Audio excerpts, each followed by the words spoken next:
हुकूमत ने ऐलान किया है कि फेक न्यूज पर 3 की बजाय 5 साल तक सजा हो सकती है। वजीर कानून फरोग नसीम ने कहा कि झूठी खबर मुआशरे को नुकसान पहुंचाती है।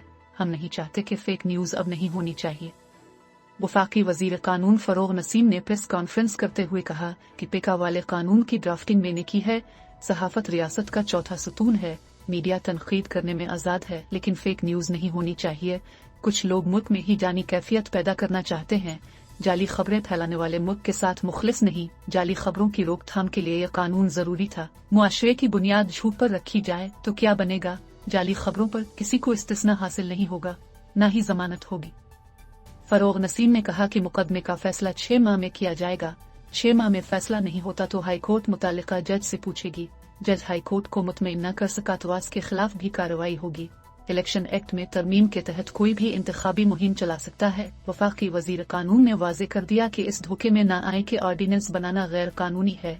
जो भी चीज कानून में मौजूद है वो गैर कानूनी कैसे हो गई? खुद पाकिस्तान पीपल्स पार्टी और मुस्लिम लीग नून के अदवार में एविडेंसेस की भरमार हुई।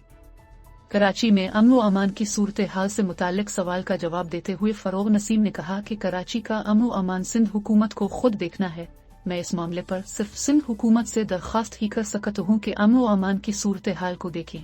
जब तक बल्दियाती हुकूमत बहाल नहीं होगी, हालात बेहतर नहीं हो सकते।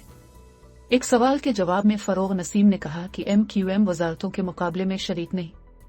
वजीर कानून ने तस्लीम किया कि कंदील बलोच के साथ जो हो भी मुनासिब नहीं।